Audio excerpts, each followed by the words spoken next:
Hello, my name is Jasmine Lee, and I am not your mama's astrologer. Welcome to the week. Welcome to this big new moon eclipse in Aries. Pazzow! Can you feel it? How are you feeling today? How are you feeling this week? There's something really important that I think is the nebulous of all of this intense energy this week, and it is what triggers you, why do you get triggered, and how does that shape and define you? Okay? This is the proverbial big dick energy, you guys. I mean, Aries doesn't fuck around, all right? He just doesn't. Ruled by Mars, here to be and feel empowered in this life. So what is taking your power away from you? And this week, it might come up in extremely intense ways or extremely subtle ways that in turn make you feel really intense. How's that? Subtle or big?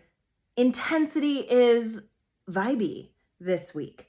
And it's not only that, it's almost like we see a big table laid out in front of us and there's stuff all over it. And it's this vibe where you just want to freaking push it all off the table. Mess be damned. It is time to shift. And sometimes we don't always know how to do that in a super mature way because Mars is playing this game with us. Mars is also having some action with Saturn, our lesson keeper. Saturn is the great principal's office. So Mars himself is being met with the principal while Aries is having this big eclipse, which is ruled by Mars. Are you catching my drift on the intensity landscape of the week? Okay, and you might not even feel this personally. It might just be swirling all around you. It might be the feeling in your tummy that something just doesn't feel right. It might just be a little off. You might just be a little tired. Things just might feel vibey, as I say. It's like my favorite word. Vibes are real, okay? And so how you process this and feel it is up to you. But when these big astrological things happen, you guys, I really love to use it as an exploration experiment process because there are moments during this eclipse and this whole week after where if we're not being true to ourselves, we're gonna hella feel that.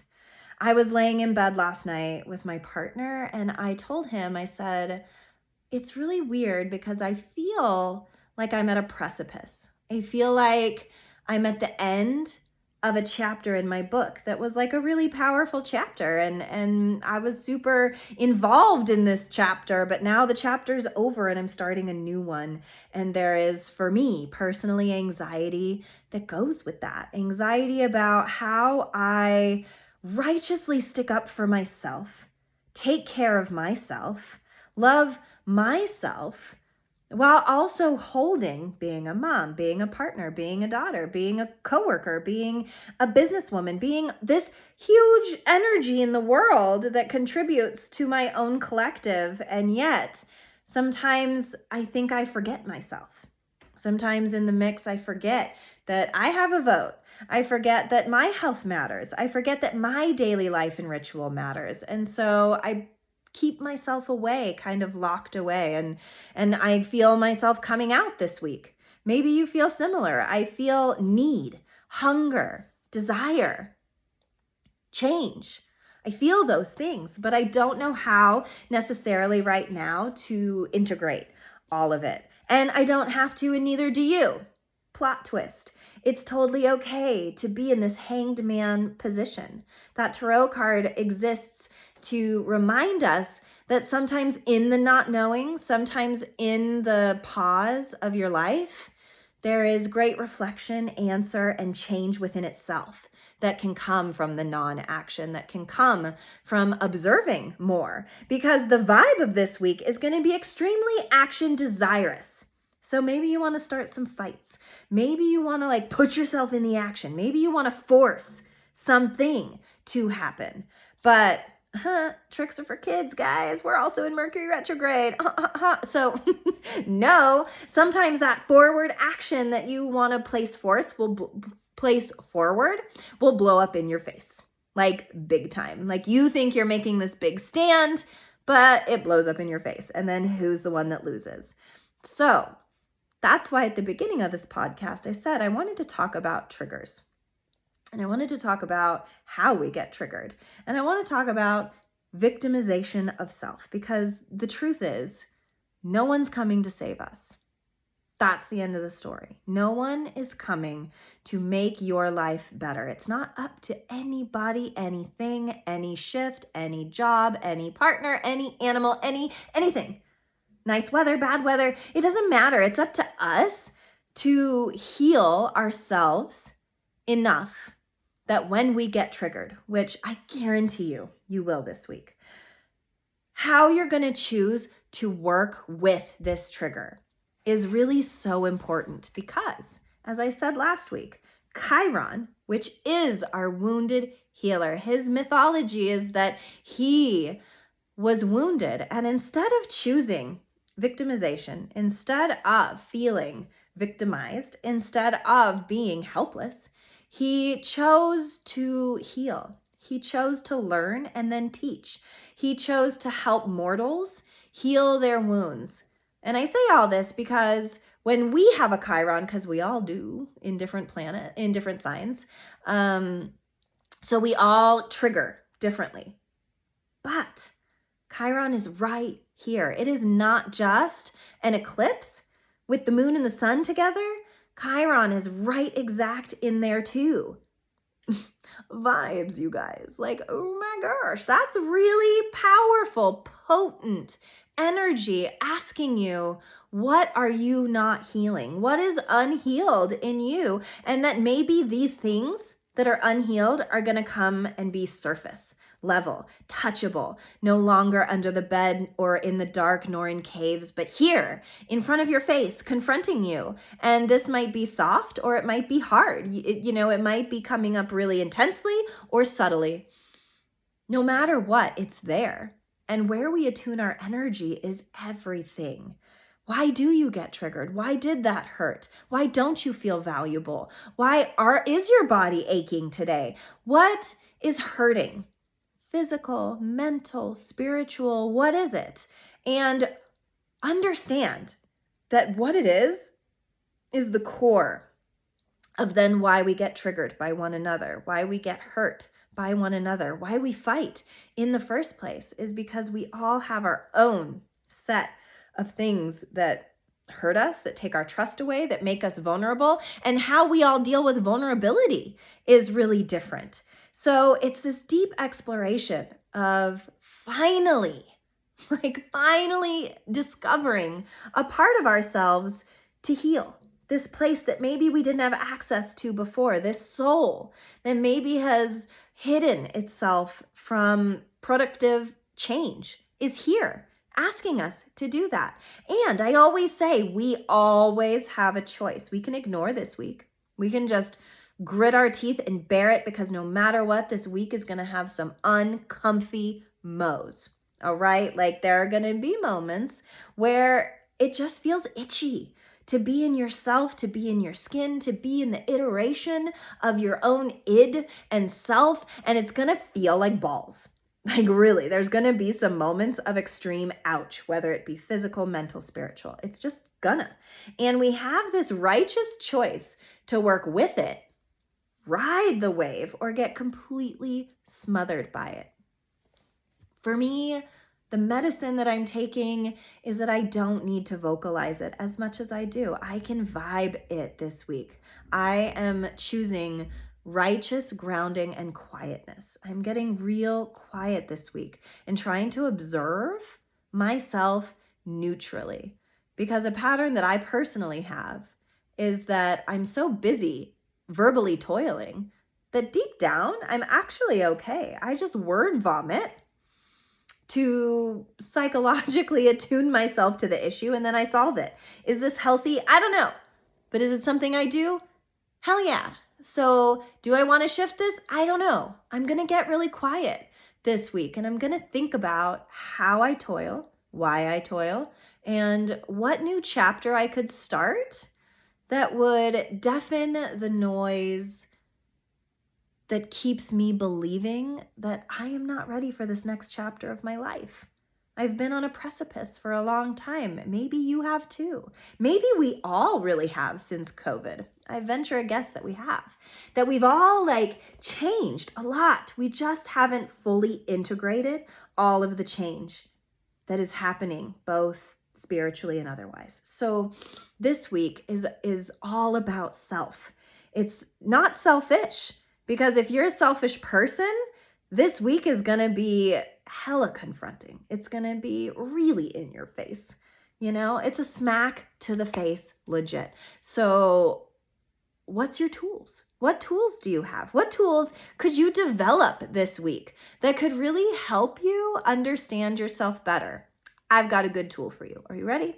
It's called neutrality, which is going to be so hard to find this week with Mars and Chiron, our woundy shit, in the forefront, in the spotlight.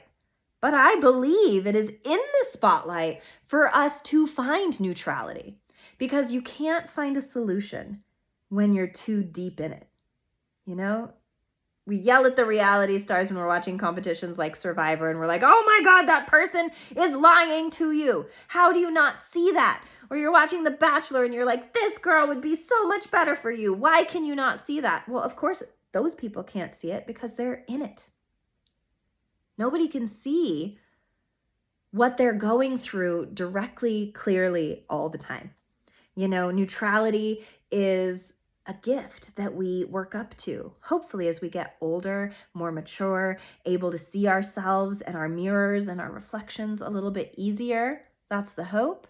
And that is my mission this week for all of you, is while all of this crazy big dick energy is going on, it's like a proverbial cat with the zoomies. It's going everywhere. It's taken a dump and it is running throughout the house. It is jumping on walls and it is distracting as hell. So when life is doing this and it feels uncomfortable and you can't focus and you're starting to get tizzed and you're starting to get worked up, because Mars energy does so love a good workup, how do you find your center? It's like a yoga practice. When you fall, how do you come back to center is more important than the fall itself. The notion that homeostasis is something we need to come back to over and over and over again is a lesson that I feel like we keep from ourselves. We focus so much on the problem, the fall, the lack of homeostasis, that we miss the point of the fall, that we miss the point of our sicknesses, that we miss the point of our heartbreaks. And that is a great disservice to ourselves. To miss the point by victimizing ourselves, to miss the point by over toiling, is bullshit. We are here to toil. We are here to break our own hearts, and we are here to fall. And what I think this eclipse in Mercury retrograde with this wound Chiron is here to talk about is, when all of the things are getting out of control, how do you regain it? How do you neutralize it? How do you come back to yourself?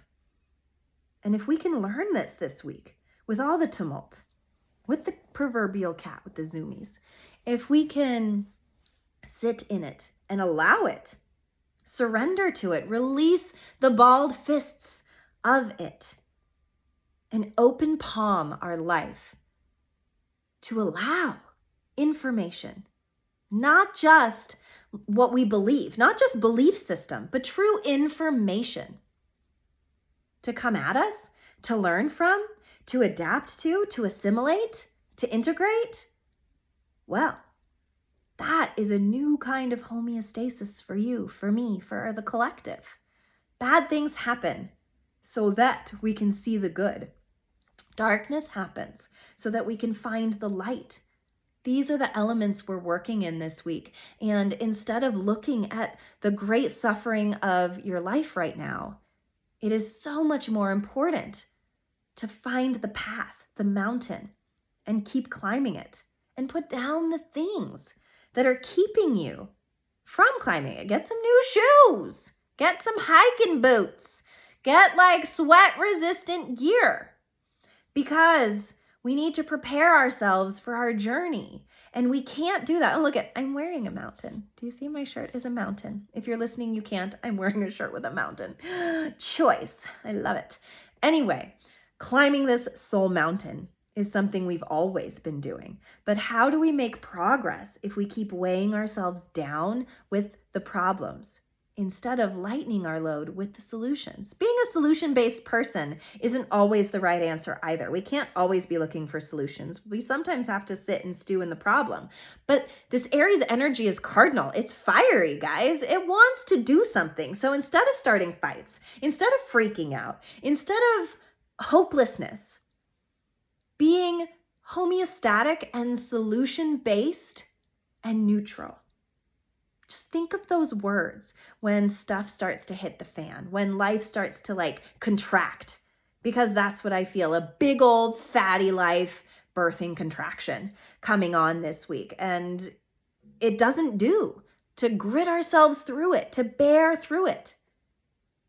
What is necessary and what is asked for is that we open ourselves, allow a little bit of humbling, allow a little bit of the ego center to soften so that we can restructure the very bones of our day-to-day reality, of our life, of the mess we've made, so that we can be more structurally sound. And now how do we do this, right? Because there's so many triggers. There's so many things that are going to hold us up. And really, it's taking some moments of silence. Really, it's going on a walk. It's finding a posture. It's reading a book. It's journaling. It's finding a moment where you're not being swept up in it. It's finding those eyes of the storm where we can recalibrate and get ready for the next flow that's coming at us. This is the medicine of this week, that no matter how hard it is, no matter how many moments of uncomfortability you have, to see it as information, to see it as this is my soul telling me something. This is my body telling me something if we're sick. This is my soul telling me something if we're sad. This is my heart telling me something if we don't feel satisfied. You name it. Whatever ails you, whatever comes up this week, rather than toiling, rather than being like, oh my God, look what happened. Or, oh, this is so distracting. Or, oh, what am I ever gonna do? We have to get right with the fact that the page is going to turn. I promise you, this chapter is going to shift. There's going to be a new chapter. But how can you be ready for the new if you can't neutralize and accept the old? Because all those old stories are so old. This stuff you've been carrying, you're only supposed to carry as much as you really can moment to moment. Carrying all the past baggage is such a thing that we all do. But maybe you could make your backpack a little lighter this week. Maybe you could forgive yourself a little more this week. Maybe you could have compassion for others a little more this week, and see how compassion and surrender and opening really helps turn our soul's chapter page. Because we all are ready for a new chapter, and that's what this energy is about. And there are those who will resist that, and it's gonna suck, and you're not gonna feel great, and the resistance is gonna feel very pulley this week. But then there are those of us who will be able to surrender and release it and turn the page. So that's my gift with this weekly reading, is that it's time to turn a page. It's time to drop it. It's time to stop victimizing yourself. It's time to stop only seeing what's wrong and start seeing what's right in the reality of what is happening right now, that all messes can get cleaned up. You just need to use the right paper towel. Sometimes it's bounty, but sometimes it ain't, guys. Like sometimes you get so used to doing the same thing for the same problems because it worked once before that we miss the subtleties of a new solution. We miss the subtleties of letting our ego mind go so that we can learn something new. Our attachment to self is so strong that sometimes we just have to let go of that a little bit. Look at that. I pulled the card, the Observer. Observing, you guys. Neutrality. Turning on our inner observer is the most important skill you can develop as an adult. Because when you are neutral, especially towards yourself, when you can say to yourself, I am a fiction I tell myself every single day. I am a story I write myself every single day. Well, observer, doesn't that give you this amazing opportunity to write something different? So, what are you going to write this week? What are you going to observe? What are you going to see that's ready to shift, change, and turn the page? I hope you loved this week's reading. I hope you fare well, because on Friday we get rewarded with the sun moving in Taurus, which is the regrounding that we will need. Please like this, comment, message me, tell me what's up, tell me how your eclipse season went. I'm so curious to know for everybody what they went through and how it went. I am ever so grateful to be here in this space with you. May we all be starting new chapters of abundance, wellness, and most importantly, neutrality. See you next week.